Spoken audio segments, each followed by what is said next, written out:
start. Which do I choose? I have no idea. She just asked me yes or no. Like, she didn't give me any context. And last time I chose yes, and she went, interesting. So I think I'm going to go with that. And then on another route, I'll say no. And see what happens. But I don't know. Yeah, sure. Interesting. Ma gave me a skeptical glance and turned away. No! I should choose the other one. It's okay, though. It's totally okay. Because we're going to choose no later. I bowed my head in apology and took one last quick look at the intriguing trade happening. The girl left, and Gerard was now talking to a boy with a messy appearance who made exaggerated hand motions. It looked like he just got out of bed. Was this another trade? So, official announcement in case you haven't heard, we're having a competition tomorrow. Just a little casual something to get us ready for the tournament. Finally! We've been planning this one since last year's.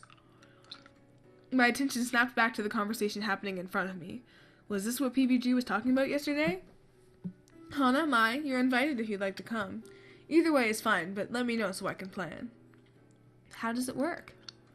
It's a little thing, some lighthearted fun to start off the new year. Lighthearted fun, my John almost broke Satch's nose last year, and Gerard twisted his ankle. Satch delicately raised a hand to his nose. It was an accident! You forgot the parts where you almost passed out from blood loss, Shane. I didn't forget. He looked away. I can never... Oh man, he's dramatic. I don't know about this. I'm not very good at video games. Sure you are. Jared will come. Awesome. I'll plan for you to be there. Don't worry, Hannah. I used my voice. Suddenly, Jared is a girl. Don't worry, Hannah. It's actually really fun. You probably won't get hurt. As much as I was afraid of possibly losing a limb, I really did want to go. I was glad Mai was there to force me into it. Without her, I would be a lonely transfer.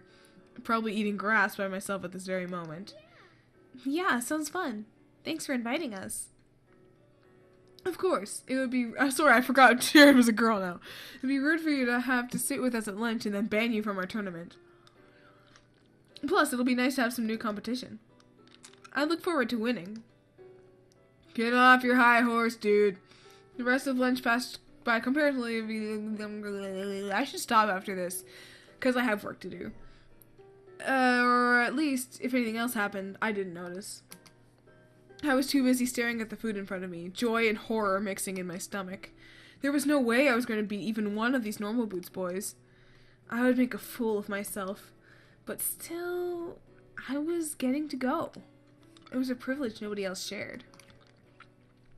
I'm sorry, I'm making disgusting mouth noises because I have another candy and because I'm still sick. Because I've recorded the last, 5 in the same day. Paul looked at me with what seemed like concern, and I smiled at him. He grinned and returned to his food. The least I could do was give it a chance, right? After a long day, class was finally over, and I was ready to go home. Miss Shizuka still wasn't over her breakup, and I complained loudly that she needed a new man so the homework would stop being so killer. It was something to do, though. What else would I be doing if not homework? Studying, probably. Hana, before we go back to the dorms, there's something in A32 that I want to show you. Come. Oh, they're gonna be bad. The Normal Boots Club room? We're not allowed in there. There's no meeting today, so nobody's gonna be in there either. That's exactly why we need to go now. Mai grabbed my hand and dragged me through the halls. Mai, I don't know about this. What if someone sees us? If you act natural, no one will care. There's too many people around. Nobody will be interested in what we're doing. Mai was full of confidence that I wish I shared. I really don't think I'm comfortable with this. One sec. I'll just pause it. Mai stopped at the clubroom door, gently tugging on it. Sweet, they left it open. She pulled me into the clubroom and shut the door behind us. It's in here. Here was a storage closet at the very back of the room, a plain white cabinet. She stopped short of the door, looking expectantly at me. I tugged the knob, expecting it to be locked like all storage closets were. The knob didn't move, confirming my suspicions. Relief swept through me. Well, darn, looks like it's locked. I guess whatever you have to show me, we'll have to wait till another day, or maybe never? Oh, I know it's locked. That's why I have these. She pulled a shiny chain of keys from her pocket, eyes sparkling.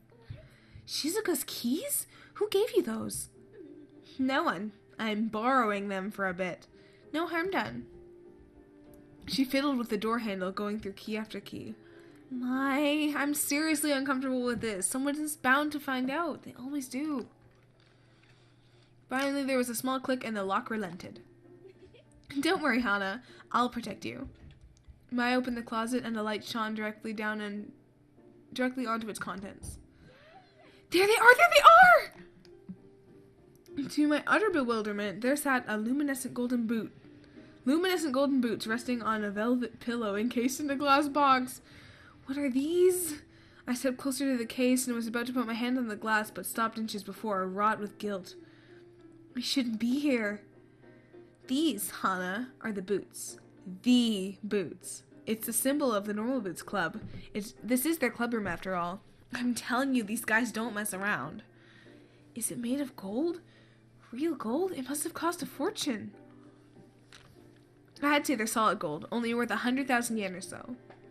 But to really make sure... Mai's fingers wiggled in front of her face. Before I could stop her, she opened the glass and lifted the boots from the velvet pillow they rested on. Mai, please be careful. I grabbed the boots from underneath just in case she dropped them. Good thing too, because they were heavy. The gold was cool and hard to the touch. These boots were definitely not wearable and anything but normal. Mai bounced them up and down, weighing them with her hands. Her arms flexed as she did so. I suddenly realized why her pats on the back hurt so much. Volleyball made her strong. Yep, definitely solid gold. Mimi lied to me. She said they were gold-plated. I didn't believe her, so I had to check. So you dragged me along instead of her? This display of wealth made my stomach turn. Where they saw a symbol, I saw months of food for my father and I. 100,000 yen just lying in a closet protected by a single poorly guarded key. It might not be a big deal to the students with rich parents, the majority of the academy, but it was more than disturbing to me. Yes, you. I wanted you to experience this with me. Silhouetted by the warm glow of the spotlights, Mai smiled at me. That smile almost made me feel okay being here without permission. Almost. Plus, when we get caught, we'll be okay. There's no way they can punish you. They really like you. What? The storeroom lights flickered on. We both turned abruptly, still holding the boots. Shane stood in the doorway. Of course it had to be Shane. Maybe not that one. You. What are you doing here? That case is supposed to be locked. Well, it was locked. We're really, really sorry, Shane. We heard the boots were kept in here and we were curious, that's all. No harm done, right? Here, Mai, let's give the boots back to him. Yeah, I was just showing her. We aren't suspicious. You guys hide it away. How is anyone ever supposed to see it? She handed the boats back to Shane. Right, Canadians don't say a boot, they say a boat. Who placed them carefully back in the case, adjusting the pillow to the center. We hide it from people who aren't in the club. Like you. The case clicked shut. Shane, I'm sorry. Do not come back here. Get out of my sight. But I am containing my anger now, but your continued presence is making that ever more difficult. I gulped. And I dashed out the door. And I think I'm going to pause it there because I'm really tired, and I will see you next time. Pause.